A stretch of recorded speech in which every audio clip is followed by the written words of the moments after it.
कि आपको मालूम है, बिहार के उन क्षेत्रों में जहां मैं पदयात्रा के जरिए नहीं पहुंच पाया हूं, वहां पर हम लोग गाड़ी से जाकर जन सुराज उद्घोष सभा के तहत लोगों को जन सुराज के बारे में, जन सुराज की परिकल्पना, इसकी सोच, इस प्रयास के बारे में छोटी सभाओं के जरिए बताने का प्रयास कर रहे हैं। चूँकि मेरी पदयात्रा सुपौल तक पहुंची है और मैं अररिया में अभी तक आया नहीं हूं, तो उसी के तहत आज हम लोग अररिया और किशनगंज में एक एक सभा करने आए थे। अररिया में नरपतगंज में और किशनगंज में एक सभा करके मैं अभी यहाँ पहुँचा हूँ।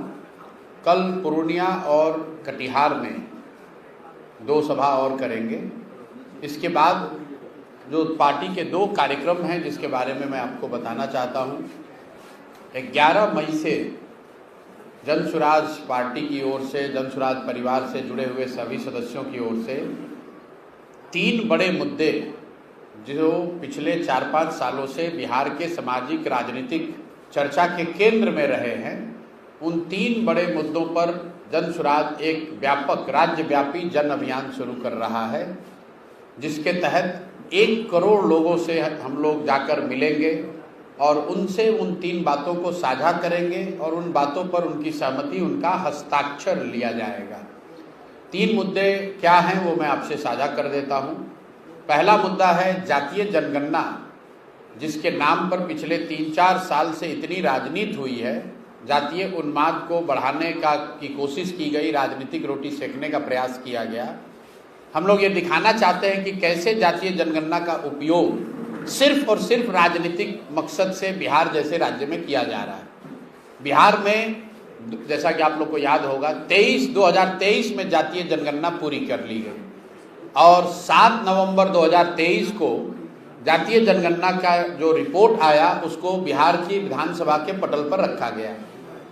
उसमें एक बात जो खुलकर सामने आई कि पिछले 30-35 साल से सामाजिक न्याय और समाजवाद की राजनीति करने का दावा करने वाले लोगों की सरकार रहने के बावजूद समाज के दलित, महादलित, अति पिछड़ा मुस्लिम समाज के जो लोग हैं, आज भी उनकी स्थिति वही है जो 35 वर्ष से पहले थी। एक मैं सिर्फ आपसे आंकड़ा दूंगा, क्योंकि आप में से भी ज़्यादातर लोग उस जनगणना के रिपोर्ट को पढ़े नहीं होंगे। जनगणना के रिपोर्ट में लिखा हुआ है कि सिर्फ 3%, याद रखिए, सिर्फ 3% दलित समाज के लोग ही बिहार में आज भी 12वीं क्लास पास करते हैं। 5% से कम अति पिछड़ा समाज के लोग 12वीं का पास करते हैं और 7% से कम मुस्लिम समुदाय के लोग 12वीं पास करते हैं। जनगणना हो गई, रिपोर्ट आ गया, लेकिन उसके बाद उस पर कोई कार्रवाई नहीं हुई। तो जो हम लोग हमेशा कहते हैं कि जनगणना होने से कुछ सुधार नहीं होगा, जब तक जनगणना के आधार पर कोई कार्रवाई नहीं होगी तब तक सुधार नहीं हो सकता है। खैर, नवंबर में जब रिपोर्ट आई तो इस सरकार ने, नीतीश कुमार ने और तेजस्वी यादव की उस समय महागठबंधन की सरकार थी, 24 नवंबर को इन लोगों ने विधानसभा में एक वादा किया कि जनगणना में चिन्हित किए गए 94 लाख बिहार के गरीब परिवारों को 2 लाख प्रति परिवार के रेट से मदद की जाएगी, सहायता राशि दी जाएगी। अब 2 बरस उस बात को बीत गए, अभी तक बिहार में मेरी जानकारी के मुताबिक एक भी ऐसा परिवार नहीं है जिसको 1 रुपया भी इन लोगों ने दिया हो। तो जैसे मोदी जी ने 2014 में 15 लाख का जुमला एक फेंका था, उसी तरह नीतीश कुमार ने ये कहा कि जनगणना के आधार पर 94 लाख परिवारों को 2-2 लाख रुपया दे देंगे, अभी तक किसी को 1 रुपया भी नहीं दिया है। तो ये पहला मुद्दा है जिसको लेकर हम लोग बिहार के घर घर जाना चाहते हैं और जो इतना बड़ा विश्वासघात किया है इस सरकार ने, इनकी जो नीयत है उसको दिखाने समझाने के लिए लोगों से मिलकर एक ये आंदोलन का हिस्सा होगा। दूसरा बिंदु है, नीतीश कुमार जो 20 साल से राज कर रहे हैं, इसके पीछे बहुत बड़ा दलित, महादलित समाज का वोट या उनका सपोर्ट है। 2008 में नीतीश कुमार ने एक योजना शुरू की जिसमें कहा गया कि जितने भूमिहीन दलित और अति पिछड़ा समाज के लोग हैं उनको 3 डिसमिल जमीन घर बनाने के लिए दिया जाएगा। उस समय का अनुमान था कि करीब 50 लाख ऐसे परिवार हैं जिनको 3 डिसमिल जमीन घर बनाने के लिए दिया जाएगा। अभी सरकारी आंकड़ा जारी हुआ है जिसके मुताबिक पिछले 17 बरस में सिर्फ 2,34,000 परिवारों को ही 3 डिसमिल जमीन दिया गया। उसमें भी भारत सरकार के प्लानिंग कमीशन ने कहा कि 2,34,000 में 1,20,000 परिवारों को सिर्फ जमीन कागज पर दिया गया, उनको जमीन अभी तक नहीं मिली है। और तीसरा मुद्दा है भूमि सर्वे का। जो ये भूमि का सर्वेक्षण चल रहा है, लैंड डिजिटाइजेशन का जो काम चल रहा है, ये सरकार के द्वारा, राजस्व विभाग के द्वारा समाज से धन उगाही का, पैसा उगाही का नया तरीका बन गया है। रसीद कटाने के नाम पर, वंशावली बनाने के नाम पर या दाखिल खारिज और जमाबंदी के नाम पर हर परिवार से 10, 20, 25, 50,000 रुपया लिया जा रहा है। ये कहा जा रहा है कि जमीन का सर्वे होगा, इसका मालिकाना हक तय होगा, सब लैंड का रिकॉर्ड डिजिटाइज हो जाएगा। 5 बरस से योजना चल रही है, हजारों करोड़ रुपया वसूली हो गई और फरवरी में सरकार ने रिपोर्ट जारी किया है जिसमें बता रहे हैं कि सिर्फ 20% जमीन का ही अभी सर्वे का काम पूरा हुआ है। तो इन तीनों मुद्दों पर 94 लाख परिवारों को 2 लाख रुपया देने का जो वादा किया गया था उसका क्या हुआ? 50 लाख दलित अति पिछड़ा समाज, भूमिहीन परिवारों को जो 3 डिसमिल जमीन देनी थी उसका क्या हुआ? और जो भूमि सर्वे में धन उगाही, भ्रष्टाचार हो रहा है, इस पर इन तीनों मुद्दों को लेकर जन सुराज 11 तारीख से एक व्यापक जन अभियान शुरू कर रहा है, जिसके तहत हम लोग 1 करोड़ परिवार से हस्ताक्षर लेंगे। उस हस्ताक्षर को लेकर 11 जुलाई को हम लोग मुख्यमंत्री के पास मिलने जाएंगे और अगर मुख्यमंत्री नहीं मिले, बात नहीं सुनी, तो मानसून सत्र में जन सुराज अपनी पूरी ताकत से विधानसभा को घेरेगा ताकि विधानसभा में बैठकर किए गए वादों का पूरी तरीके से पर्दाफाश किया जा सके। तो ये जन सुराज का बड़ा अभियान है। इसके अलावा 20 मई से मैं स्वयं बिहार बदलाव यात्रा पर निकल रहा हूं, जिसके तहत सारण जिले के सिताब दियारा गांव से, जो जेपी का गांव है, वहां से हम लोग एक यात्रा शुरू कर रहे हैं जिसका नाम है बिहार बदलाव यात्रा। बिहार बदलाव इसलिए कि आज से 40-45 बरस पहले जो जेपी ने संपूर्ण क्रांति का नारा दिया, व्यवस्था परिवर्तन की बात कही, आज तक न व्यवस्था परिवर्तन हुआ न कहीं कोई सुधार हुआ। और जेपी के स्वयंभू चेले, जो लोग अपने को जेपी का शिष्य होने का दावा करते हैं, उन्होंने जेपी के सिद्धांतों को ताक पर रखकर भ्रष्टाचार और वंशवाद से जुड़ी हुई सरकार चलाई है। तो बिहार में व्यवस्था परिवर्तन हो, जेपी के सपनों को फिर से जागृत करके उसको पूरा किया जाए, उसके लिए मैं स्वयं जेपी के गांव सिताब दियारा से 20 मई को बिहार बदलाव यात्रा पर निकलूंगा।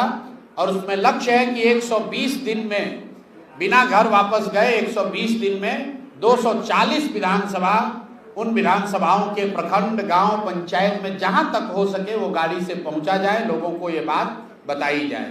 तो ये 2 कार्यक्रम हैं। आज जो उद्घोष का कार्यक्रम था उसका मैंने आपको उद्देश्य बता दिया और आगे जो 2 कार्यक्रम जन सुराज के हैं उसके बारे में बता दिया। अब आपके जो अगर कोई सवाल है तो आप सवाल कर सकते हैं। मंच पर मेरे जो साथी बैठे हुए हैं, आप चाहे तो इनसे भी सवाल कर सकते हैं। बहुत सारे मुद्दों पर मेरे से इनकी समझ, इनकी जानकारी बहुत बेहतर है। तो मेरा आपसे सुझाव होगा कि अगर आपको कोई सवाल इनमें से किसी साथी से करना है तो इन साथियों से भी आप सवाल कर सकते हैं। बहुत बहुत धन्यवाद। सर, अभी पहलगांव में सर एक सवाल है, एक तरफ है जी। इसमें अभी बिहार सरकार, अभी मैं डीएम साहब के पास से आ रहा था, तो ब्लैक होल डे की प्रैक्टिस कर रहे हैं। कहीं ये पॉलिटिकल स्टंट तो नहीं बीजेपी को फायदा पहुंचाने के लिए? देखिए, कुछ मुद्दे हैं जिसको हम लोग को केंद्र सरकार के लिए छोड़ देना चाहिए। क्यों छोड़ना चाहिए? क्योंकि संविधान में ऐसी व्यवस्था है कि अगर गांव का नाली गली नहीं बना है, गांव में राशन कार्ड कैसे बनेगा, इसकी जिम्मेवारी ग्राम सभा की है, मुखिया की है। अगर राज्य में पढ़ाई, स्वास्थ्य का मामला है तो राज्य का मामला है, राज्य सरकार का, विधानसभा का मामला है। वैसे ही विदेश नीति, देश की सुरक्षा, ये केंद्र का मामला है। इसलिए अभी साल भर पहले देश की जनता ने केंद्र में एक सरकार चुनकर बैठाया है, वहां पर पक्ष और विपक्ष दोनों के लोग हैं। देश की सदन देश की सुरक्षा के लिए जो भी निर्णय लेगी वो हम लोग को ऐसा लगता है कि वो देश के हित में होगा और देश से प्यार करने वाला हर व्यक्ति सदन के उस निर्णय में शामिल होगा। लेकिन सदन जो है वो सिर्फ सत्ता पक्ष का नहीं है, वो सत्ता पक्ष और विपक्ष दोनों का है। तो सदन में बैठे लोग, उनमें वो काबिलियत है, उनमें वो अनुभव है, ये मैं नहीं कह रहा हूं, ये देश की जनता ने वोट के माध्यम से चुनकर उनको भेजा है। इसी के लिए तो भेजा है कि कल होकर अगर देश की आंतरिक सुरक्षा हो, बाह्य सुरक्षा हो, देश की विदेश नीति हो, इन विषयों पर जब निर्णय लेना हो तो वो निर्णय ले सके और देश के नागरिक होने के नाते हम लोग सब उस निर्णय में शामिल हैं। जहां तक रह गई बात ब्लैकआउट वगैरह की, ये तो ऑपरेशनल चीजें हैं। प्रिपेयर्डनेस के लिए आप देखते हैं आपदा का प्रैक्टिस चलते रहता है, तो अगर इस तरह की कुछ प्रैक्टिस चल रही है तो उसको करने में नागरिक होने के नाते हम सबको उसमें कोऑपरेट करना चाहिए। न उसका कोई राजनीतिक कारण है, न उसको बनाया जाना चाहिए। जो नागरिक होने के नाते आपकी हमारी जिम्मेवारी है देश के प्रति, उसके प्रति सचेत रहना चाहिए। जो भी सरकार और सदन तय करेगी हम लोग उसके साथ खड़े होंगे, देश के साथ खड़े होंगे। सर, अभी आपने कहा कि 2 लाख रुपए की जो बात हुई थी 94 लाख परिवार जी, तो उनमें से पिछले साल जो है लगभग 15 या 20 हजार लोगों को 2 लाख रुपए बिहार लघु उद्यमी योजना के अंतर्गत दिया गया और इस बार भी लगभग शायद 45 या 30 हजार लोगों को नाम आया था। बिल्कुल सरासर गलत है। जहां तक मैं समझता हूं अभी तक 2 बजट आया है और हम लोग भी इंतजार कर रहे थे, क्योंकि आप जैसी बात बता रहे हैं वैसे सरकार भी आंकड़े पेश करेगी। दोनों बजट में जातीय जनगणना के बाद चिन्हित किए 94 लाख परिवारों को जो 2 लाख रुपए देना था, अभी तक एक भी परिवार को ये राशि नहीं मिली है। और इसका प्रमाण देने के लिए मैं स्वयं 11 तारीख को नीतीश कुमार के गांव कल्याण बिघा जा रहा हूं, क्योंकि अगर 45,000 गांव में काम हुआ कि नहीं हुआ, नीतीश जी के गांव में तो जरूर हुआ होगा। तो मैं स्वयं जा रहा हूं 11 तारीख को कल्याण बिघा। यहाँ 35 वर्ष की राजनीति में किसी की हिम्मत नहीं हुई है कि नीतीश जी के गांव में जाए और वहां जाकर घर घर यही तीनों सवाल पूछेंगे कि भाई तुमको 2 लाख रुपया मिला है क्या, तुमको 3 डिसमिल जमीन मिली, और क्या भूमि सर्वे में नीतीश कुमार के गांव में रहने वाले लोगों को घूस देना पड़ रहा है कि नहीं पड़ रहा है। ये तीनों चीज की जानकारी 11 तारीख को लेने के लिए हम खुद जा रहे हैं कल्याण बिघा, और वहां करीब 2500 की आबादी है, 500 परिवार, 500 साढ़े 500 परिवार रहते हैं। हर परिवार के पास जाऊंगा और ये सवाल पूछूंगा। मीडिया के मित्र भी रहेंगे तो आपको पता चल जाएगा कि कल्याण बिघा में भी ये मिला कि नहीं मिला। अगर अररिया के किसी गांव में नहीं मिला तो सरकार कहेगी भाई अभी योजना का पैसा आ रहा है, लेकिन नीतीश बाबू के गांव में तो मिलना ही चाहिए। अगर अररिया के गांव में जमीन के दाखिल खारिज में पैसा लग रहा है, लोग चिल्ला रहे हैं लेकिन सरकार नहीं सुन रही है, लेकिन क्या नीतीश बाबू के गांव में भ्रष्टाचार से लोग पीड़ित नहीं है, ये जानने के लिए ही कल्याण बिघा जा रहे हैं 11 तारीख को। सर, सीए एनआरसी पे आप पहले लीडर थे जिसने फ्रंट एंड पे आके ये बोला कि इसका कॉम्बो बहुत खतरनाक है और नीतीश कुमार को ये चीज इम्प्लीमेंट बिहार में नहीं होनी देनी चाहिए। तो अगर जन स्वराज की सरकार आती है तो वक्त पे लेकर क्या ऐसा प्रोविजन है जिसपे आप रोक लगा सकते हैं बिहार में एटलीस्ट? मेरे भाई, वक्त का जो कानून बनाया गया है, मैं मुसलमान भाइयों को इतना ही कहूंगा कि आपको बिल्कुल इस पर घबराने की जरूरत नहीं है। कोई भी भाजपा की जो सरकार है उसका नियत ये नहीं है कि वक्फ के जरिए आपको आपका जमीन लिया जाए या आपका सुधार किया जाए या वक्फ में ट्रांसपेरेंसी लाई जाए, ऐसा भाजपा दावा कर रही है। लेकिन उनको वक्फ से कोई लेना देना नहीं है। उनको विशुद्ध तौर पर हिंदू मुसलमान की राजनीति करनी है, समाज को बांटना है, और इसका बहुत अच्छा एग्जाम्पल आपने खुद दिया। सीए एनआरसी का जब कानून बना तो भाजपाइयों ने कहा कि ये इसलिए लाया गया है कि बाहर से आए हुए मुस्लिम घुसपैठियों को हटाया जाएगा चिन्हित करके। जब लोगों ने कहा भाई ऐसा क्यों कर रहे हो, तो कहा ना, जो हिंदू शरणार्थी बाहर रह रहे हैं बांग्लादेश में, पाकिस्तान में, अफगानिस्तान में, उनको बड़ा कष्ट हो रहा है, उनको यहाँ लाकर नागरिकता दी जाएगी। आप मुझे बताइए, पिछले 3 बरस से सीए एनआरसी कानून लागू है, एक भी नाम बताइए कि किस मुस्लिम घुसपैठिए को यहाँ से निकाला गया, या उससे भी ज्यादा जरूरी किस हिंदू को अफगानिस्तान से, बांग्लादेश से, पाकिस्तान से लाकर CA/NRC के तहत नागरिकता दी गई। आपने ना प्रधानमंत्री के मुंह से ये बात सुनी होगी, ना अमित शाह का कोई वक्तव्य सुना होगा, ना सदन में इसकी चर्चा हो रही है। कानून बना, हिंदू मुसलमान की लड़ाई हुई, बंगाल में चुनाव लड़ा गया, अब वो कानून गया ठंडे बस्ते में, अब नया कानून लेकर आ गए। भाई हर 6-8 महीने पर 2014 से लेकर अभी तक हर 6-8 महीने पर कोई ना कोई एक ऐसा कानून, ऐसा कदम उठाती है सरकार जिससे हिंदू मुसलमान के बीच की लड़ाई, उनमें वाद विवाद खाई बढ़ती रहे। उससे कोई घबराने की जरूरत नहीं है। लोकतंत्र है, किसी के बाप का देश नहीं है। आप अपने सही नेताओं का चुनाव करें, आपको डरने की कोई जरूरत नहीं है। अगर कानून गलत है तो लागू नहीं होगा, और अगर कानून तो बहुत बना हुआ है। कानून तो राइट टू एजुकेशन बना हुआ है कि सभी के बच्चों को पढ़ाई की सुविधा मिलनी चाहिए, किसी के बच्चे को मिल रही है पढ़ाई की सुविधा। कानून बनने से घबराने की जरूरत नहीं है। जरूरत इस बात की है कि मुस्लिम समाज सजग हो, ऐसे राजनीतिक नेतृत्व का चुनाव करे जो उनके और उनके बच्चों के पढ़ाई और रोजगार की चिंता करे। सिर्फ भाजपा का डर दिखाकर उनको लालटेन में किरासन तेल बनाकर न जलाता रहे। आपकी पार्टी का स्टैंड साफ है कि वक्फ बिल का आप जो है बिल्कुल उसके विरोध में है। एक बार नहीं 100 बार बोल चुके हैं, लेकिन आप लोग वक्त कर बार बार चर्चा करके मुस्लिम समाज का नुकसान कर रहे हैं। मैं बार बार आपको कह रहा हूं कि कानून अगर बन भी गया तो भी जमीन पर कुछ होने वाला नहीं है, क्योंकि भाजपा को कुछ करना नहीं है। आप लोग जितना सवाल पूछिएगा, भाजपा यही चाहती है कि ये चर्चा चलती रहे, मुसलमान और हिंदुओं के बीच में लड़ाई चलता रहे। सर ये सवाल है कि ये जो वक्फ बिल है ये पास होने से सिर्फ हिंदुओं को नुकसान है या फिर मुस्लिम को नुकसान? किसी को नुकसान नहीं है, क्योंकि इस कानून के जरिए भाजपा कुछ नहीं कर सकती है। ये राज्य सरकार का मामला है, जो जमीन का मामला है, राजस्व का मामला है, ज्यादातर जगहों पर वो राज्य सरकार का मामला है।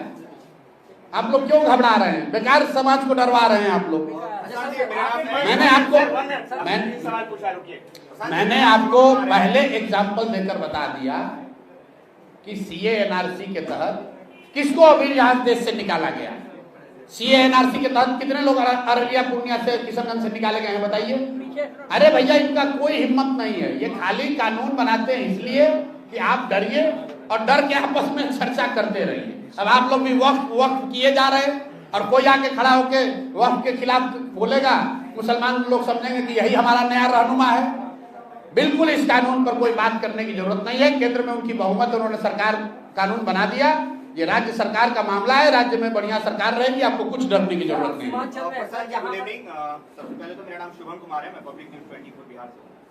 जिस तरीके से राजद के जो सुप्रीमो हैं तेजस्वी यादव आरोप लगाते हैं कि आप भाजपा की बी पार्टी हैं, जिस तरीके से अभी तक अररिया में आपने जनसभा किए हैं या इफ्तार पार्टी किए हैं, वो कहीं ना कहीं मुस्लिम और यादव को रिझाने के लिए किया है। इस पे क्या कुछ कहेंगे? मतलब तेजस्वी यादव की क्या पहचान है भैया? तेजस्वी यादव हमको कौन है सर्टिफिकेट देने वाले? तेजस्वी यादव हमको सर्टिफिकेट देने वाले कब से बन गए? भाई तेजस्वी यादव तो मुसलमानों के रहनुमा हैं। पिछले 30-35 साल से मुसलमान तेजस्वी यादव और उनके पिताजी के पार्टी को वोट देता रहा है। तो फिर सीमांचल के कितने मुसलमानों के बच्चे आज पढ़ लिख कर होशियार हो गए? सीमांचल के मुसलमानों की स्थिति आज इतनी खराब क्यों है? आप बताइए कि सीमांचल के मुसलमान, हर मुसलमान परिवार से बच्चे क्यों 10,000 रुपए की मजदूरी करने के लिए बाहर जा रहे हैं? तेजस्वी यादव को, लालू यादव को किसने रोका था कि यहाँ मुसलमानों के लिए यूनिवर्सिटी बना देते, पढ़ाई की व्यवस्था कर देते? जो लालू जी 15 साल रहे मुख्यमंत्री, उनके लड़के 3 बरस रहे उप मुख्यमंत्री। सीमांचल में मुसलमानों के लिए उन्होंने क्या किया है ये बता दीजिए। कितने उनके विधायक बने हैं मुसलमानों के, ये बता दो। यहीं पर कटिहार एक जिला है, आप अभी कितने दिन से पत्रकारिता करते हमको नहीं मालूम है, लेकिन पूरे बिहार में सबसे ज्यादा मुस्लिम कटिहार जिला में रहते हैं। संख्या के हिसाब से सबसे बड़ी आबादी मुसलमानों की कटिहार में है। पिछले 30 वर्ष में बिहार के उस डिस्ट्रिक्ट में जहां पर सबसे ज्यादा मुसलमान रहते हैं, आरजेडी ने, राजद ने एक भी मुसलमान को टिकट नहीं दिया है। अगर दिया होगा तो लाके हमको दिखा दीजिएगा। आप कहते हैं कि ये भाई मुसलमान को खाली भाजपा का डर दिखाकर यहाँ बैठे हुए मुसलमानों को भी ये खुली चुनौती दे रहा हूं। कटिहार जैसे जिले में जहां मुसलमानों की सबसे बड़ी आबादी रहती है, आज तक राजद ने पिछले 30 वर्ष में किसी भी मुसलमान को टिकट नहीं दिया है, और आप मुसलमानों की हकदारी की बात करते हैं। तो भाई विकास तुमने किया नहीं, भागीदारी तुमने दी नहीं, और ये सारे सीटों पर भाजपा वाले जीते हैं सो अलग। तो मुसलमान कब तक लालटेन में किरासन तेल बनकर जलता रहेगा? भाई मुसलमानों को भी हक है अपना नया रास्ता बनाना। जरूरी नहीं है कि आप जनसुराज को चुनिए, बिल्कुल ये जरूरी नहीं है। आप लोकतंत्र को जिंदा कीजिए। मुसलमानों से मैं इतना ही अपील करूंगा कि आप राजनीतिक बंधुआ मजदूर मत बनिए, जहां लोग जानते हैं कि सब जाएगा कहां। आपको जनसुराज नहीं पसंद है, किसी निर्दलीय को दीजिए, लेकिन अगर किसी का बंधुआ मजदूरी करते रहिएगा तो कभी भी आपके इलाके में, आपके बच्चों के लिए, आपके समाज का भला नहीं होगा। सर आप सीमांचल में है और यहाँ अररिया में आपके लिए बहुत पॉजिटिव वाइब्रेशन तो है, क्योंकि आप नई पार्टी है, लोग उम्मीद की तरह देख रहे हैं। 3 कैंडिडेट आपके पीछे हैं। सर कैंडिडेट का निर्णय कब तक होगा? अली रिजा साहब है, फैसल साहब है, फरद मैम को मैं देख पा रहा हूँ। भाई कैंडिडेट कौन है ये तो यहाँ की जनता बताएगी। आप भी यहाँ के रहते तो आप भी एक वोट दीजिए इनके पक्ष में, क्योंकि जनसुराज कोई राजद तो है नहीं जहाँ पर पैसा लेके जाइएगा झोला में और टिकट मिल जाएगा, ऐसा लोग कहते हैं। यहाँ पर तो यही उपाय है कि जनसुराज एकमात्र ऐसा दल है जो कह रहा है कि संभावित प्रत्याशी अपना नाम, बैनर, पोस्टर, प्रोग्राम क्षेत्र में लगाए, क्षेत्र में लगाकर घूमे, काम करे, और तब 4 महीना जनसुराज के लोग ये बात का अध्ययन करेंगे, लोगों से पूछेंगे कि बताओ जितने संभावित प्रत्याशी है इसमें सबसे बेहतर कौन है, जिसको जनता चुन देगी वही जनसुराज का उम्मीदवार है। अच्छा सर, आप सीमांचल में हैं और कल जो है असदुद्दीन ओवैसी साहब आए थे, उन्होंने भी कहा कि 4 के बदले में हम 24 लेकर आए। आप मुस्लिम बहुल इलाके में हैं, आपको कितना चैलेंजिंग लगता है? हम बिहार के उस इलाके में हैं जो इस राज्य का सबसे पिछड़ा इलाका है। हम मुस्लिम इलाका और हिंदू इलाका नहीं देखते हैं। अगर जिन बच्चों के शरीर पर कपड़ा नहीं है, वो हिंदू हो या मुसलमान, वो बच्चों के शरीर पर कपड़ा नहीं है। अगर बच्चों के लिए पढ़ाई नहीं है तो हिंदू हो या मुसलमान, वो बच्चों की पढ़ने की सुविधा नहीं है। जो बच्चे यहाँ से बॉम्बे और दिल्ली और गुजरात जाकर मजदूरी कर रहे हैं, वो हिंदू मुसलमान नहीं है, वो बिहारी मजदूर हैं जो ट्रेन में जानवर की तरह बैठ कर जाते हैं और 10-12 हजार रुपया के लिए अपना हड्डी गला रहे हैं। वो जाति और धर्म की बात नहीं है। सीमांचल बिहार का सबसे पिछड़ा इलाका है, सबसे ज्यादा गरीबी और पलायन वाला इलाका है।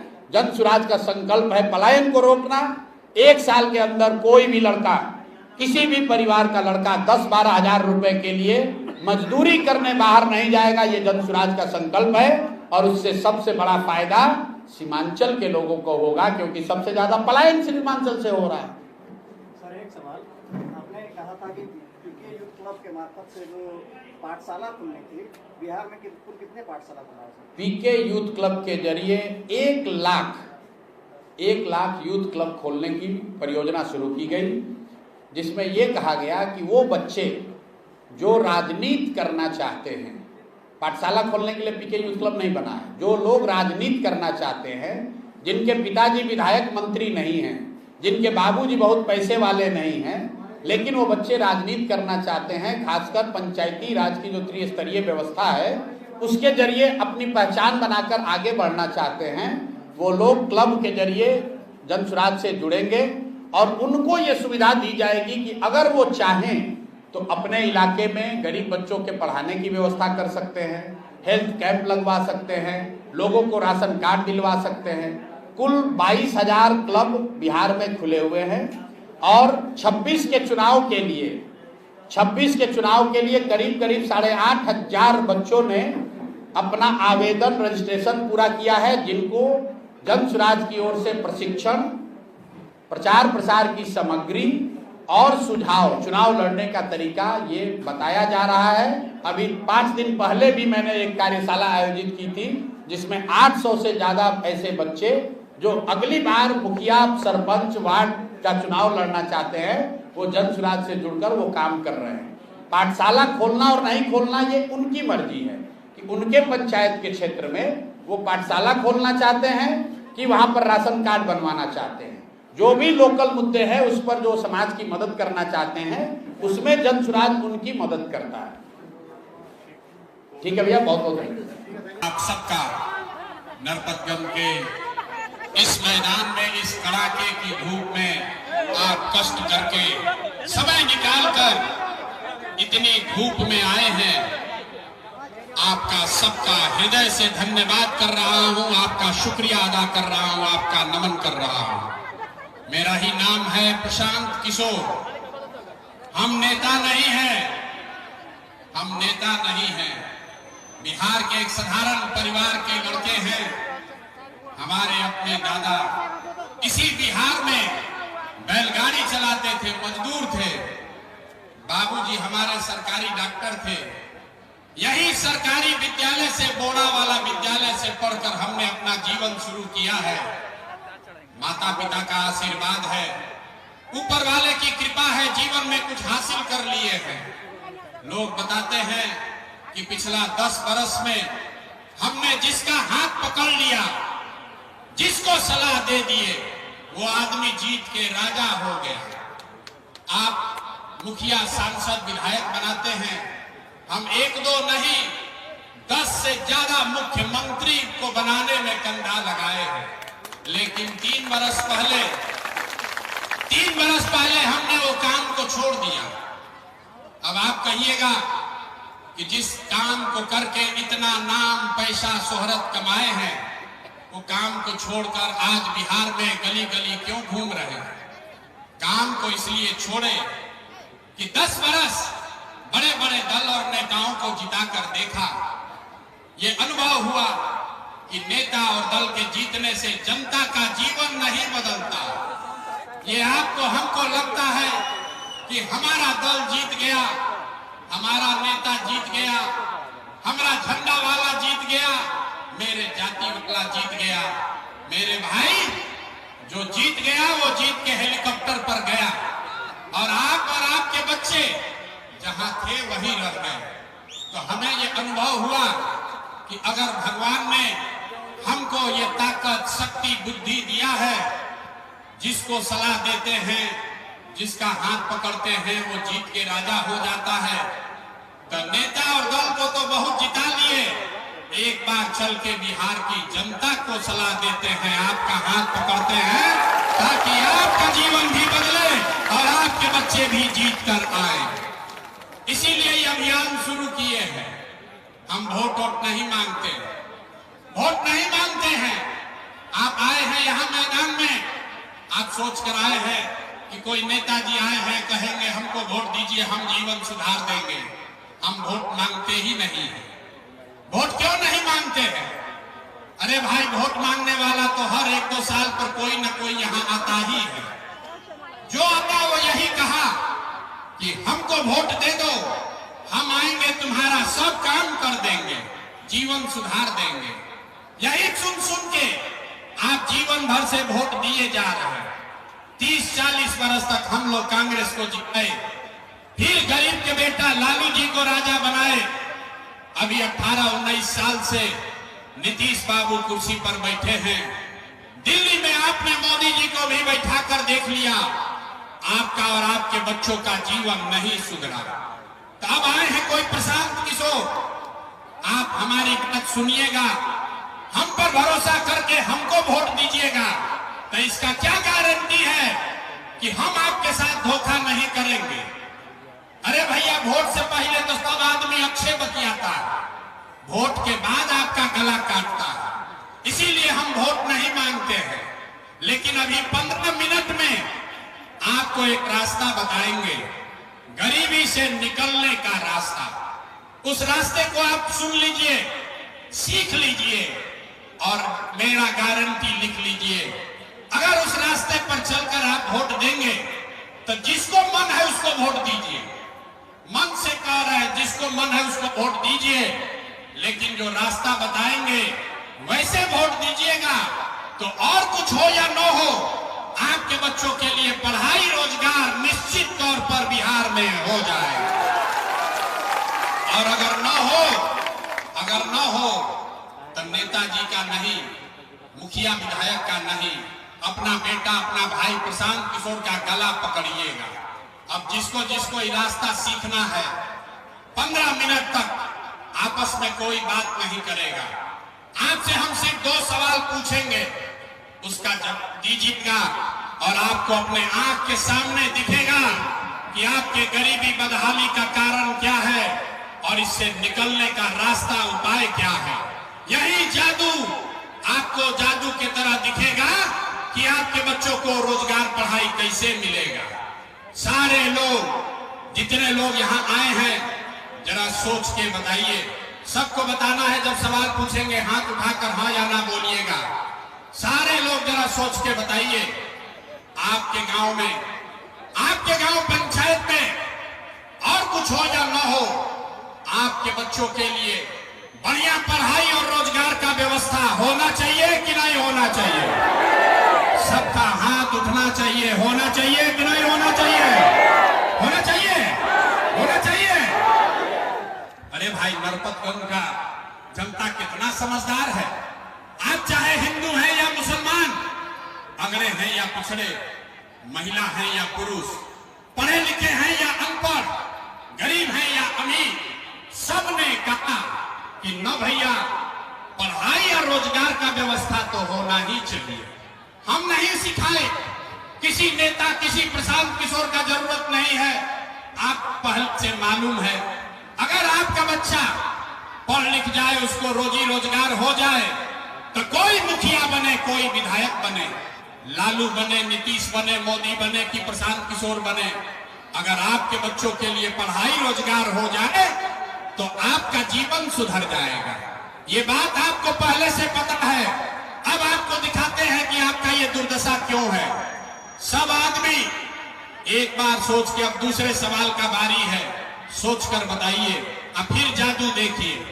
सब लोग जरा सोच के बताइए, आज तक आपने जिन नेताओं को वोट दिया, उन नेताओं ने आपके लिए और आपके बच्चों के लिए कुछ काम किया है कि नहीं किया है?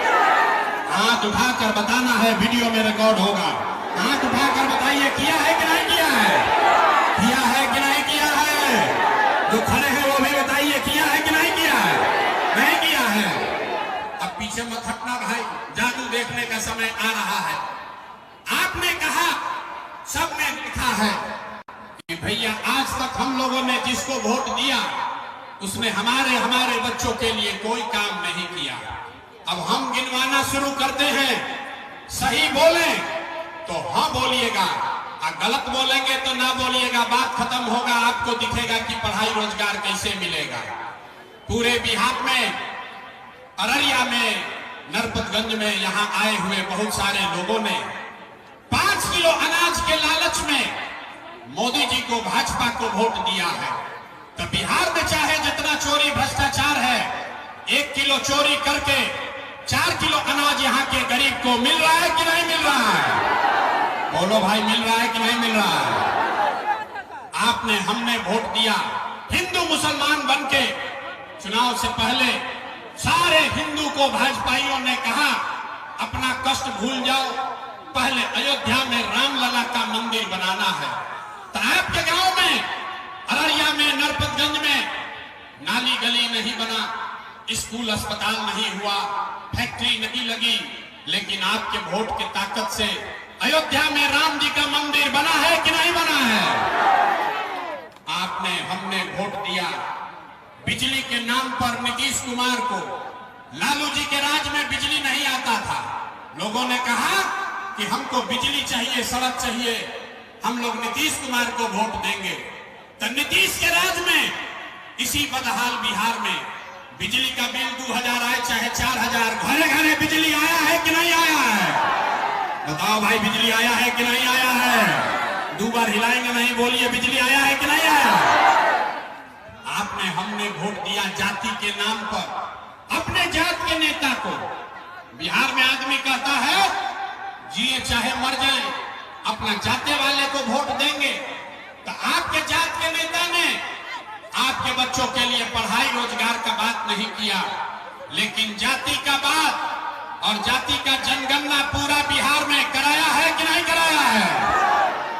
आपने, हमने वोट दिया भाषण सुन के कि मोदी जी ने गुजरात में बड़ा विकास कर दिया है, तो भैया मोदी गुजरात में तो विकास कर रहे हैं, पूरा देश का बच्चा ले जाकर गुजरात के गांव-गांव में फैक्ट्री लगा रहे हैं।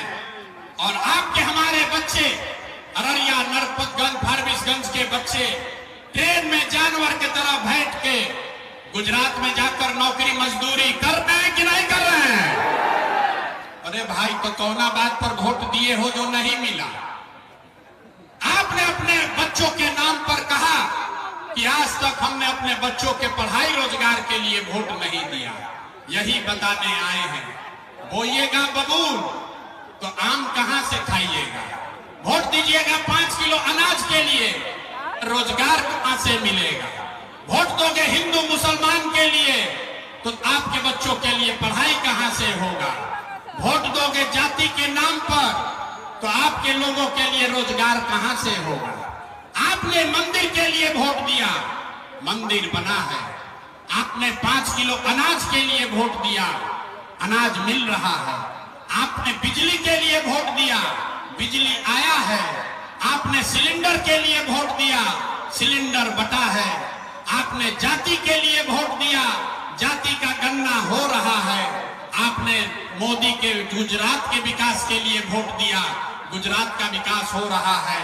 आपने अपने बच्चों के पढ़ाई रोजगार के लिए वोट नहीं दिया, इसीलिए आपके बच्चे अनपढ़ और मजदूर हैं। यही बात बताने आए, यही बात बताने आए।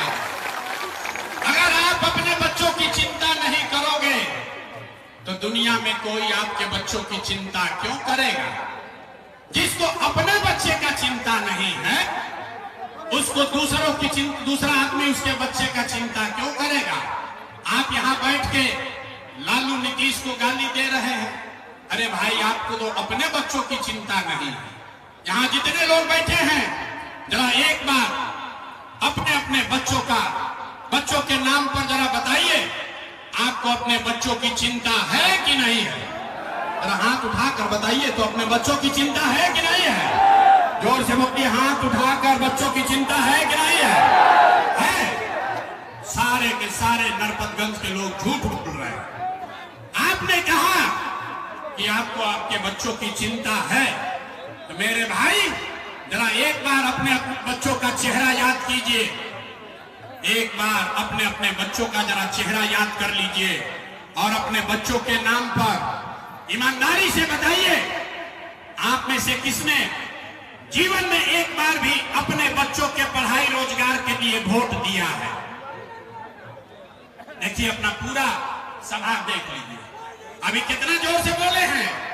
ए भैया, हमको अपने बच्चे का बड़ा चिंता है, हमने आपको झूठा कहा, कई आदमी को खराब लगा होगा।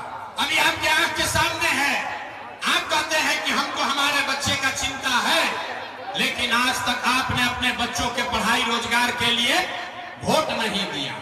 आपको जाति के लिए वोट देना है, हिंदू मुसलमान बन के वोट देना है, नाली गली के लिए वोट देना है, बिजली के लिए वोट देना है, 5 किलो अनाज के लिए वोट देना है, लेकिन अपने बच्चों के पढ़ाई रोजगार के लिए वोट नहीं देना है, तो सुधार होगा कैसे? कैसे सुधार होगा? बच्चों की चिंता क्या होती है? अगर देखना है तो एक बार आप लोग लालू जी को देखिए। लालू जी को अपने बच्चे का चिंता है। लालू जी का लड़का 9वां पास नहीं किया, 9वां क्लास पास नहीं किया, लेकिन लालू जी को चिंता है कि हमारा लड़का बिहार का राजा बने। हम ये बात कहते हैं तो लोग समझता है कि हम लालू जी का शिकायत कर रहे हैं। नहीं, हम लालू जी का तारीफ कर रहे हैं। लालू जी इतने अच्छे बाप हैं, लड़का 9वां नहीं पास है, लेकिन चाहते हैं कि वो बिहार का राजा बने। और आप अपना दशा देखिए, आपका लड़का मैट्रिक पास है, आईए बीए कर लिया, लेकिन आपको अपने बच्चे का चिंता नहीं है, आपको लालू जी के बच्चे का चिंता है। तो आपका बच्चा का जीवन कैसे सुधरेगा? कैसे सुधरेगा? हम गांव में चले 2 बरस पैदल, गांव में आदमी कहता है मोदी जी को वोट दिए हैं, पूछते हैं मोदी को काहे वोट दिए हो, तो कहता है मोदी जी का सीना 56 इंच का है, मुसलमान सबको भगा देंगे, पाकिस्तान को सबक सिखा देंगे। देखिए बिहार के लोगों का दुर्दशा। यहां अररिया नरपतगंज के गांव में बैठ के आपको यह समझ है कि मोदी जी का सीना 54 इंच है कि 56 इंच, लेकिन अपने बच्चों का खाए बगैर सीना सिकुड़ा के 20 इंच हुआ है, ये आपको नहीं दिख रहा है। तो आपका बच्चा नहीं भोगेगा तो कौन भोगेगा? कौन भोगेगा? यही बात बताने आए। हम मीठा बात नहीं बोलते हैं। यहां देखिए हमारे मुसलमान साथी बैठे हैं, बहुत सारे मुसलमान साथी बैठे हैं। ये आए हैं हमको सुनने। इनको ये लग रहा है कि प्रशांत किशोर कोई रास्ता बताएगा। मेरे भाई, जितने यहां मुस्लिम भाई बैठे हैं, बहने, आपको किसी प्रशांत किशोर से सीखने का जरूरत नहीं है। आपके दीन में पैगंबर साहब ने कहा, आपके हदीस में ये बात बताई गई कि हर मुसलमान की ये जिम्मेवारी है कि अपने बच्चों के साथ आप इंसाफ कीजिए, उनको अच्छा नाम दीजिए, उनकी तालीम और तरबियत कीजिए। लेकिन यहाँ बैठे हुए जितने मुसलमान हैं, पूरे बिहार में आधे से ज्यादा मुसलमान जिस दुर्दशा में जी रहे हैं, वो अपने बच्चों के साथ इंसाफ नहीं कर सकते हैं। लेकिन भाजपा के डर से रोज जाकर उसी लालटेन में किरासन तेल बनकर जल रहे हैं, जिसने 30 वर्ष से आपके लिए कुछ नहीं किया, आपके बच्चों के लिए कुछ नहीं किया। आप लालटेन में किरासन तेल बनकर जलते जा रहे हैं, रोशनी कहीं और हो रही है। आप कहते हैं कि भैया हमको तो उसको वोट देना है जो भाजपा को हराएगा। देखिए मुसलमानों की दुर्दशा। आप तादाद की बात कर रहे हैं। इस्लाम में कहा गया कि हक के साथ खड़ा होना है, तादाद के साथ खड़ा नहीं होना। अगर तादाद के साथ खड़ा होना होता, अगर आपके रहनुमा, आपके पैगंबर साहब अगर वो तादाद की चिंता करते तो इस्लाम की शुरुआत नहीं होती। हक के साथ खड़ा होने की इच्छा कीजिए। आप हक के साथ नहीं खड़े हैं, अपने बच्चों के लिए नहीं खड़े हैं, सिर्फ भाजपा को कौन हराने वाला बड़ा तादाद है उधर जा रहे हैं, तो कैसे भला होगा? आप कह रहे हैं किस पर भरोसा करें? अरे भाई, इसका रास्ता पैगंबर साहब ने आपको पहले से बताया है।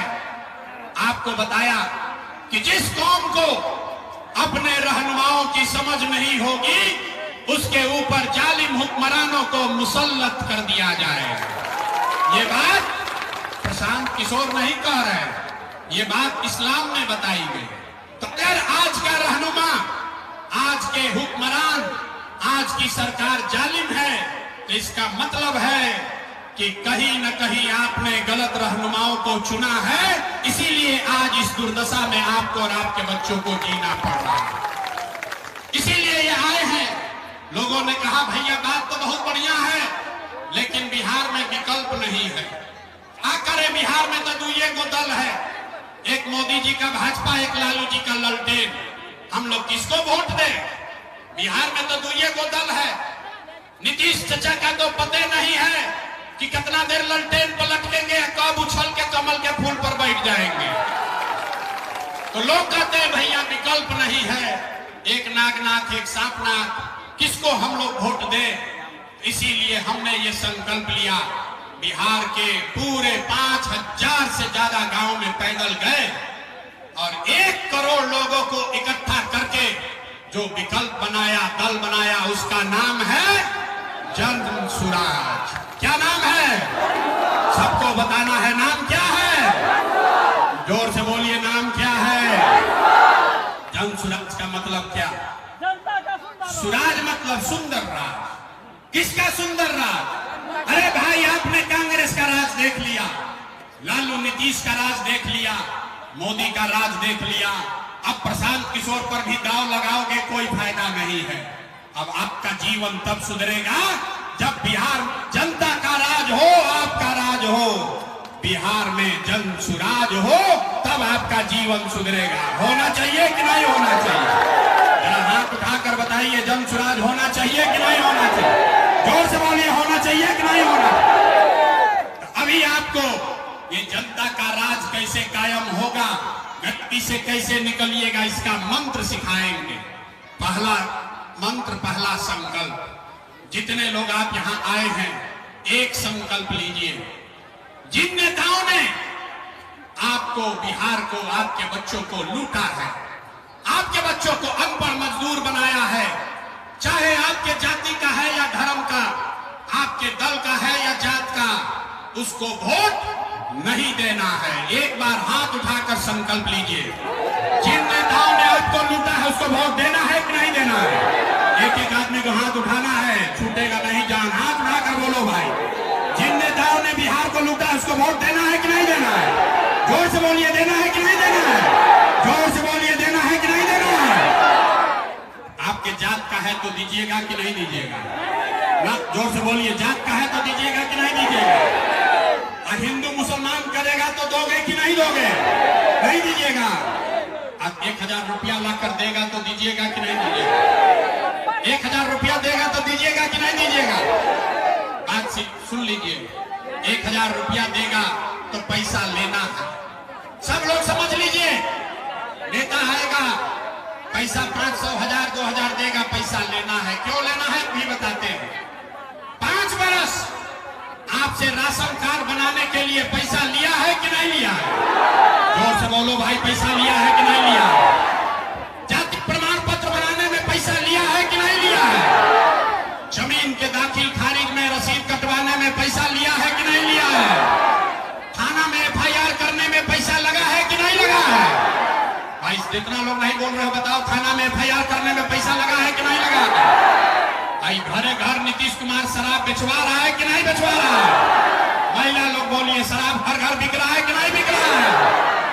अरे भाई, 5 वर्ष आपको और आपके बच्चों को लूटा है, उसी में से 1000 रुपया ला कर देगा तो लेना है कि नहीं लेना? लेना है। पैसा लेना है, लेकिन लेने के बाद अब ये रास्ता सिखा रहे हैं। अरे रुक जाओ, अब रास्ता सीख लो। असली मंत्र अब सिखा रहे हैं। पैसा लेना है, लेकिन पैसा लेने के बाद जब वोट देने जाइए तो एक संकल्प लीजिए। एक बार जीवन में अपने भाई, अपने बेटे प्रशांत किशोर का बात मानिए। जब वोट देने जाइए तो एक ही संकल्प लीजिए, इस बार वोट लालू को नहीं, नीतीश को नहीं, मोदी को नहीं, प्रशांत किशोर को नहीं, जाति को नहीं, हिंदू मुसलमान को नहीं, 5 किलो अनाज के लिए नहीं, नाली गली के लिए नहीं। इस बार वोट अपने अपने बच्चों के लिए देना है, अपने बच्चों के शिक्षा और रोजगार के लिए देना है कि नहीं देना है? संकल्प लीजिए, अपने बच्चों के लिए वोट देना है कि नहीं देना है? एक एक आदमी हाथ उठाइए, हाथ उठाकर बताइए, अपने बच्चों के लिए वोट देना है कि नहीं देना है? देना है कि नहीं देना है? देना है ना? लोग कहता है कि बच्चा के लिए वोट देने से क्या होगा। अभी आपको जादू दिखाते हैं क्या होगा। आपने मोदी का चेहरा देखकर वोट दिया तो चाय बेचने वाले मोदी देश के राजा हो गए।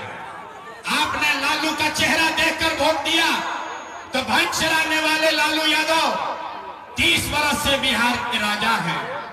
आपने नीतीश का चेहरा देखकर वोट दिया तो बैठ का लड़का नीतीश कुमार 20 वर्ष से आप पर, हम पर शासन कर रहे हैं।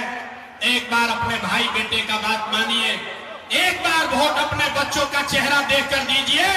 आपके वोट में इतना ताकत है, आपका बच्चा भी बेरोजगार नहीं रहेगा। लेकिन वोट अपने बच्चों के लिए देना है कि नहीं देना है? सबको हाथ उठाकर संकल्प लेना है, देना है कि नहीं देना है? तो अगर आपने ये 2 संकल्प निभाया, आपने यहां संकल्प लिया है, जिन नेताओं ने बिहार को लूटा है उसको वोट नहीं देना है, और वोट अगली बार सिर्फ अपने बच्चों के रोजगार और पढ़ाई के लिए देना है। अगर ये 2 संकल्प आप करेंगे तो लिख के ले लीजिए। इस बार जब दिवाली और छठ मनाइएगा, इस बार जब दिवाली और छठ मनाइएगा तो आपके गरीबी का, बिहार के बदहाली का ये अंतिम दिवाली और छठ होगा। क्योंकि दिसंबर 2025 से जब ये आप जनता का राज बनेगा तो इसका पहला संकल्प है, नाली गली बने चाहे मत बने, स्कूल अस्पताल जब सुधरेगा, लेकिन साल भर के अंदर, लिख लीजिए, अपने आंचल में बांध लीजिए, साल भर के अंदर जितना आपके घर का सवांग गया है बाहर मजदूरी करने, जो बच्चे यहां बेरोजगार बैठे हैं, उसको नौकरी हो या न हो, लेकिन सभी के लिए साल भर के अंदर 10 से 12 हजार रुपया का रोजी रोजगार का व्यवस्था यही बिहार में करके दिया जाएगा। होना चाहिए कि नहीं होना चाहिए? जोर से बोलिए, होना चाहिए कि नहीं होना चाहिए? होना चाहिए। तो होना चाहिए। तो जब घर जाइएगा तो अपने सवांग को फोन करके बता दीजिए, इस बार जब छठ में घरे आओगे, इस बार जब छठ में घर आओगे तो 10-12 हजार रुपया के रोजी रोजगार के लिए तुमको कभी भी अपना घर परिवार बिहार छोड़कर बाहर नहीं जाना पड़ेगा। ये प्रशांत किशोर का वादा है आपसे। दूसरा संकल्प, जितने लोग जिनका उम्र 60 वर्ष से ज्यादा है, आपके घर में जो भी 60 वर्ष से ज्यादा उम्र का महिला पुरुष है, दिसंबर 2025 से उसको 400 रुपया का भीख नहीं, 2000 रुपया का महीना का पेंशन जरूर दिया जाएगा। ये होना चाहिए कि नहीं होना चाहिए? जोर से प्रस्ताव पारित कीजिए, होना चाहिए कि नहीं होना चाहिए? होना चाहिए। तीसरा और अंतिम संकल्प, रोजगार मिल जाए तो गरीबी दूर नहीं होगा, 2000 रुपया से भी नहीं होगा। गरीबी दूर तब होगा जब आपके बच्चे पढ़ लिख कर अफसर बनेंगे। इसलिए जन स्वराज का संकल्प है, जिसका बच्चा 15 साल से कम उम्र का है, गरीब का बच्चा जो आज सरकारी विद्यालय में जाता है, खिचड़ी खा के घरे आता है, जनता की सरकार, जन स्वराज की सरकार होगी तो अगले बरस से गरीब को ये अवसर है कि आप अपने बच्चे को प्राइवेट स्कूल में, अंग्रेजी स्कूल में भेजिए और स्कूल का फीस और खर्चा सरकार के ओर से दिया जाएगा, ताकि आपके बच्चे, गरीब के बच्चे भी अंग्रेजी स्कूल में पढ़ सके। होना चाहिए कि नहीं होना चाहिए? जोर से बोलो भाई, होना चाहिए कि नहीं होना चाहिए? तो ये सब बात आप सुन लिए, तो अब दोहराने का टाइम है। जरा सोच के बताइए, आपको 5 किलो अनाज चाहिए कि अपने बच्चों के लिए रोजगार चाहिए? हाँ, सबको बताना है, झूठ नहीं बोलना है, पकड़ा जाइएगा। 5 किलो अनाज चाहिए कि रोजगार चाहिए? वो जो हाथ में उठा रहा है, हम कहे थे ना सुधरेगा बिहार का, तो सोच रहा है हम काहे उठा, हम तो वोट के दिन निर्णय लेंगे। सोच कर बताइए, 5 किलो अनाज चाहिए कि रोजगार चाहिए? अपने जात का नेता चाहिए कि अपने बच्चों के लिए बढ़िया पढ़ाई चाहिए? लालू नीतीश मोदी का राज चाहिए कि जनता का राज चाहिए? जिसको लालू चाहिए लालू बोलिए, जिसको मोदी चाहिए मोदी बोलो भाई। झूठ बोलोगे, झूठ बोलोगे पकड़ा जाओगे, सोच कर बोलो। लालू नीतीश मोदी का राज की जनता का राज? इतना लोग हाथ नहीं उठाए हैं कि न सुधरेंगे। फिर से अंतिम मौका दे रहे हैं, सोच कर बता दो भाई। लालू नीतीश मोदी का राज की जनता का राज? अगर जनता का राज बनाना है तो मंत्र याद रखना है, अगली बार वोट किसी नेता के लिए नहीं, धर्म के लिए नहीं, जाति के लिए नहीं, अगली बार वोट सिर्फ और सिर्फ अपने बच्चों के लिए देना है, अपने बच्चों के पढ़ाई और रोजगार के लिए देना है। देना है कि नहीं देना है? देना है। तो नीतीश कुमार को हम लोग टाटा बाय बाय बोल दें? अरे नीतीश कुमार को रखना है कि हटाना है? जोर से बोलो भाई, रखना है कि हटाना है? आवाज नहीं आया। नीतीश को रखना है कि हटाना है? नीतीश चाचा को रखना है कि हटाना है? अब मोदी आकर कहेंगे कि दे दीजिए तो दे देंगे, मोदी आकर कहेंगे तो मानेंगे? भाई मोदी भाग लो, मोदी जी आकर कहेंगे तो हम लोग नीतीश को वोट देंगे? नहीं देंगे ना। काहे नहीं देंगे? हम बताते हैं क्यों नहीं देंगे। अभी मोदी जी आए थे मधुबनी, तो बोले कि सहरसा से एक नया ट्रेन खुलेगा जिसमें मजदूरों के बच्चे, मजदूर श्रमिक परिवार के बच्चे आराम से वंदे भारत में बैठ के गुजरात में जाएंगे। आप देखिए, जिन्होंने भी मोदी को वोट दिया है, याद कर लो मोदी ने कितना बड़ा तमाचा मारा है। मोदी जी कह रहे हैं कि फैक्ट्री लगेगा गुजरात में और बिहार के लोगों को ट्रेन देंगे ताकि आप बैठ के जाइए मजदूरी करने गुजरात में। आप बताइए, वोट बिहार का तो फैक्ट्री गुजरात में लगना चाहिए कि बिहार में लगना चाहिए? ना, आवाज नहीं आता। वोट बिहार का तो फैक्ट्री गुजरात में कि बिहार में? हम लोग को ट्रेन चाहिए कि फैक्ट्री चाहिए? जोर से बोलो, ट्रेन चाहिए कि फैक्ट्री चाहिए? फैक्ट्री चाहिए। तो मोदी जी के कहने पर इस बार हम लोग गुजरात के नाम पर वोट नहीं देंगे। नहीं देंगे ना? जरा हाथ उठाकर बोलिए, नहीं दीजिएगा ना? तो नीतीश मोदी तक गए तो कितने लोग ऐसे हैं जो लालू जी का जंगल राज लाना चाहते हैं? अरे किसी को लालू का जंगल राज चाहिए भाई? हाँ, जोर से बोलो भैया, लालू जी का जंगल राज चाहिए? अपहरण रंगदारी वाला राज चाहिए? नहीं चाहिए ना? ना, सब लोग नहीं बोला। बोलिए, लालू का राज चाहिए भाई? किसी को चाहिए? नहीं चाहिए ना? तो लालू, नीतीश, मोदी तीनों का राज नहीं चाहिए। अब हम लोग को जन सुराज चाहिए। चाहिए कि नहीं चाहिए? तो एक बार जरा इस धरती के लिए इतना बात सुन लिए। आप भी धूप में बैठे हैं, हमको भी धूप लग रहा है। जरा जोर से बोलिए, जय बिहार।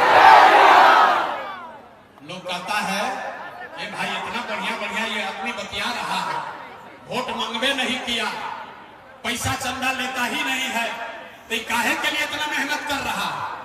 कुछ लोग कह रहे हैं कि हम मुख्यमंत्री बनने आए हैं। आप हमको नहीं जानते, हम इतना छोटा सपना लेकर पैदा नहीं हुए। मुख्यमंत्री बनने के लिए ये पसीना नहीं बहा रहे हैं, एगो दूगो नहीं 10 गो से ज्यादा मुख्यमंत्री बनाए हैं। ये पसीना इसलिए बहा रहे हैं कि ये सपना लेकर आए हैं कि एक ऐसा भी दिन अपने जीवन काल में, एक ऐसा भी दिन देखें जब हरियाणा, पंजाब से, गुजरात, महाराष्ट्र से लोग बिहार में नौकरी मजदूरी करने आए, तब मानेंगे कि बिहार में विकास हुआ। होना चाहिए कि नहीं होना चाहिए? अगर चाहिए तो एक बार मुट्ठी भींच कर बोलिए, जय बिहार, जय बिहार, जय बिहार। एक बार भरोसा करके अपने बच्चों के लिए वोट दीजिए। पूरे देश के राजनीति का निडिल घुमाकर बिहार के ओर कर देंगे। बहुत बहुत धन्यवाद।